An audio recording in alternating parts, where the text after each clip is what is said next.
எல்லோரும் எப்படி இருக்கீங்க? ஆகஸ்ட் 6 அன்னைக்கு என் பையனோட பிறந்த நாளுங்க. ஆக்சுவலாக கேக் வெட்டலாம் அப்படின்னா, அது வேண்டாம் அப்படின்ட்டாங்க. குருவாயூர் கூட்டு போகணுன்னு சொன்னார். குருவாயூர் எங்களால் கூட்டு போக முடியல. பட் ஆனால் வந்து திருப்பதியில் எங்களுக்கு வந்து ஒரு சேவா கிடைச்சிருக்கு. ரொம்ப எக்ஸைட்டடாக இருக்குது அதை பற்றி நான் சொல்கிறதுக்கு. ஸோ அதனால் நாங்கள் திருப்பதிக்கு கிளம்பிருக்கோம். 5th ஆஃப்டர்நூன் வந்து லன்ச் முடிச்சுட்டு கீழே தாயாரை நாங்கள் சேவிச்சிட்டோம். ஃபஸ்ட்டு ஆக்சுவலாக வந்து ஒரு முறை ஃபஸ்ட்டு கீழே தாயாரை சேவிச்சுட்டு தான் வந்து மேலே அவரை வந்து பார்க்கணும். அரௌண்ட் 5:36 அந்த டைமில் வந்து அலிப்பிரிக்கு நாங்கள் ரீச் ஆகிட்டோம். பாருங்கள் எப்படி இருக்குது பாருங்கள். அந்த டைம்லேயே செக்கிங் எல்லாம் முடிச்சுட்டு பார்த்தா ஸ்டார்டிங்லேயே வந்து நம்ம விநாயகர். ஸோ விநாயகருக்கு ஃபஸ்ட்டு ஒரு கும்பிடு போட்டுட்டு ஸ்டார்ட் பண்ணிட்டோம். அது ஸ்டார்ட் ஆனதும் அவ்வளோ ஒரு ரெயினுங்க, நல்ல ஒரு ரெயின். ரொம்ப ரொம்ப மழை கிடையாது, ஜஸ்ட் அப்படியே நம்மளை வந்து வெல்கம் பண்ணுற மாதிரி எனக்கு ஒரு ஃபீல் ஆகிடுச்சு. அவ்வளோ அழகாக இருந்தது. அப்புறம் வந்து ஈவினிங், அதாவது நைட்டு ஒரு 7:30 அந்த மாதிரி வந்து ரீச் ஆகிருக்கும். போனதும் ரூம் கிடச்சிது. ரூமில் ஹால் பண்ணிவிட்டு கொஞ்சம் அப்படியே ஃப்ரெஷ்அப் ஆகிருக்கோம். ஃப்ரெஷ்அப் ஆகிட்டு மிட் நைட்டே நாங்கள் கிளம்பிட்டோம். ராஜுவை தூங்க வச்சுட்டு மிட் நைட்டே நாங்கள் கிளம்பினோம். ஏன்னா எங்களுக்கு கிடைச்ச சேவா வந்து அங்கே பிரதட்சணங்க வந்து ரிப்போர்ட் டைம் 1 o'clock. ஸோ அதனால் நாங்கள் வந்து எனக்கு தூக்கமே வரல. எங்கள் ஹஸ்பண்ட் கொஞ்சம் படுத்து தூங்கிட்டு அப்புறமா போகலாம் அப்படின்னு சொல்லியிருக்காரு. பட் ஆனால் எனக்கு சுத்தமாக எனக்கு தூக்கம் இல்லை. ஏன்னா எனக்கு லைஃப்பில் ஃபஸ்ட் டைம் அங்கே பிரதட்சண சேவா அந்த இது கிடச்சிருக்கு.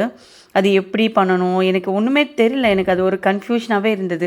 எப்படி பண்ணணும் கரெக்டாக பண்ணிவிடுவேனா இல்லையா, ஏதாவது கொஞ்சம் தப்பு பண்ணேன்னா எப்படி பெருமாளுக்கு சுற்றி தானே பண்ணணும். ஆக்சுவலாக வந்து பெருமாளோட ஃபஸ்ட்டு அந்த வெளிப்படையிலேயே வந்து அங்கே பிரதட்சண சேவா பண்ணணும். ஆக்சுவலாக அந்த பிராகாரம் சுற்றிட்டு எனக்கு ரொம்ப எக்ஸைட்டடாக இருந்தது. அவ்வளோ விடிக்காலத்தால் நான் வந்து பெருமாளை பார்க்க போகிறேன் அப்படின்றது வந்து ரொம்ப சந்தோஷமாக இருந்தது. அந்த சந்தோஷத்தில் நைட் எனக்கு தூக்கமே வரல.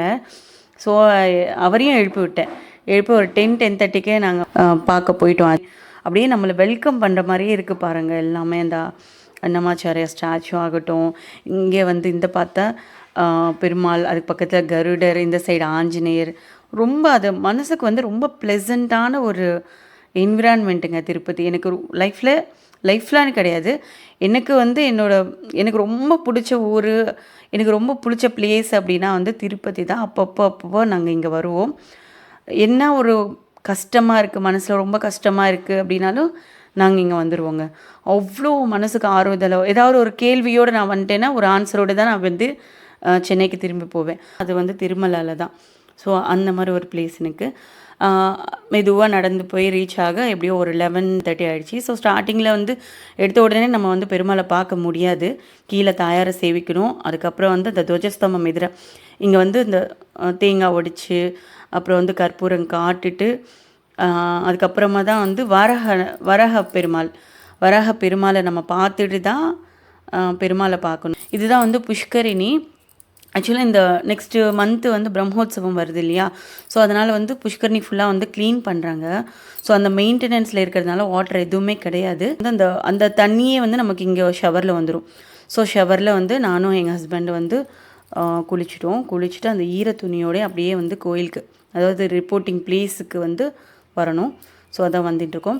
இப்போ வந்து இந்த இடத்துல நம்ம மொபைல்ஸ் வந்து அலௌடு கிடையாது. ஸோ மொபைல்ஸ் வந்து நான் ரிப்போர்ட் பண்ணிட்டேன். மீன்ஸ் மொபைல்ஸ் வந்து மொபைல் கவுண்டரில் நான் கொடுத்துட்டு அந்த ஏடிசி சர்க்கிள் நியர்பை, அந்த ஏடிசி சர்க்கிள் வைகுண்டம் காம்ப்ளெக்ஸ் கிட்ட தான் வந்து ரிப்போர்ட் பண்ணணும். ஸோ 1 o'clock கரெக்டாக நாங்கள் போய் ரிப்போர்ட் பண்ணிட்டோம். ரிப்போர்ட் பண்ணதும் ஸோ அங்கே ஜென்ட்ஸ் அண்ட் லேடிஸ் அந்த 2 பேருமே வந்து பிரிச்சிருவாங்க. கோவிலில் ஃபஸ்ட் என்ட்ரன்ஸ் வந்து என்ட்ராயின்ட்ருக்கும் உள்ள அந்த மெயின் என்ட்ரன்ஸு.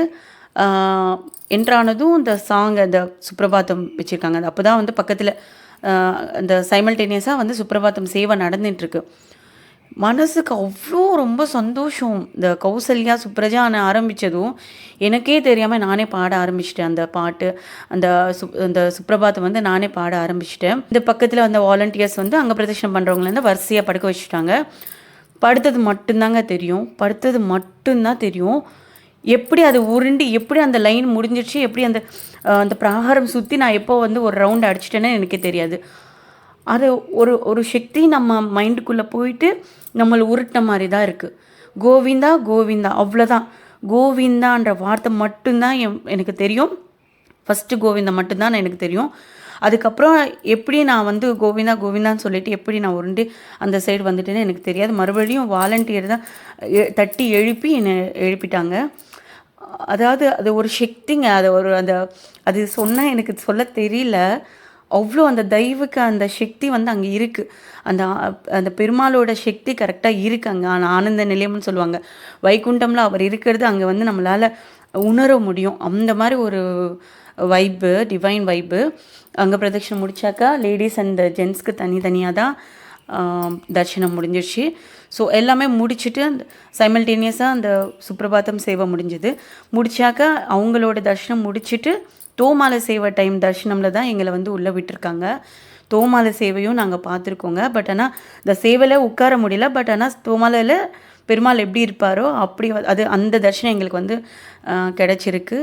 கிடச்சி வெளியே வந்து எல்லாமே முடிக்க ஒரு 4:30 ஆயிடுச்சு. எங்கள் தரிசனம் எல்லாம் முடிச்சுட்டு லட்டு எடுத்துகிட்டு ரூமுக்கு வர்றதுக்கு எங்களுக்கு 4:30 ஆயிடுச்சு. மறுபடியும் தூங்கிட்டோம். இந்த மாதிரி அங்கே பிரதட்சண சேவை வந்து ரொம்ப சிறப்பாக, ரொம்ப எனக்கு சொல்ல வேர்ட்ஸ் இல்லை. அது வந்து அவங்கவுங்க அனுபவிச்சதான் தெரியும். அந்த மாதிரி ஒரு சூப்பரான ஒரு இதுங்க. அதுக்கப்புறம் உங்களுக்கு ஏதாவது அங்கே பிரதட்சண சேவா அதை போட்ட உடனே ஒரு வித்தின் செகண்ட்ஸ்லேயே முடிஞ்சிருங்க. அங்கே பிரதட்சணா டிக்கெட்ஸ் வந்து ஸ்டார்ட் பண்ணுறாங்க அப்படின்னா வித்தின் 10 செகண்ட்ஸ்லேயே வந்து அந்த டிக்கெட்ஸ் முடியும். அது கிடைக்கிறது அவ்வளோ ஈஸி கிடையாது. பட் ஆனால் வந்து பெருமாளுக்கு அந்த பெருமாள் எங்களுக்கு வந்து அந்த குருப்பை கொடுத்துருக்காங்க. அது எங்களுக்கு ரொம்ப சந்தோஷமாக இருக்குது. அது ஒரு பாக்கியமாக தான் நான் நினச்சிட்டுருக்கேன். அதுக்கப்புறம் நெக்ஸ்ட் டே தான் நாங்கள் வந்து திருப்பி சென்னைக்கு ஸ்டார்ட் பண்ணிட்டோம். மீன்ஸ் நடந்து வர வழி இது. ஸோ இதுதான் வந்து நடந்து போகிற வழி. ஸோ இங்கேயும் வந்து நரசிம்மர் கோவில் பார்த்துருக்கோம். அம்மாவுக்கு எல்லாமே நான் தரிசனம் பண்ண வச்சுட்டு திருப்பி சென்னைக்கு ரிட்டர்ன் ஆகிட்டோங்க. ரொம்ப சந்தோஷமாக இருக்குது. உங்களுக்கு அடுத்த வாட்டி நீங்கள் அங்கே பிரதர்ஷனுக்கு வந்து சேவைக்கு வந்து ட்ரை பண்ணுங்கள். அது கிடைச்சா ரொம்ப சந்தோஷம், ரொம்ப பாக்கியம். கண்டிப்பாக அந்த பெருமாளோட அனுகிரகம் எல்லார் மேலே இருக்கணும்ன்ட்டு ரொம்ப வேண்டிக்கிறேன். தேங்க்யூ.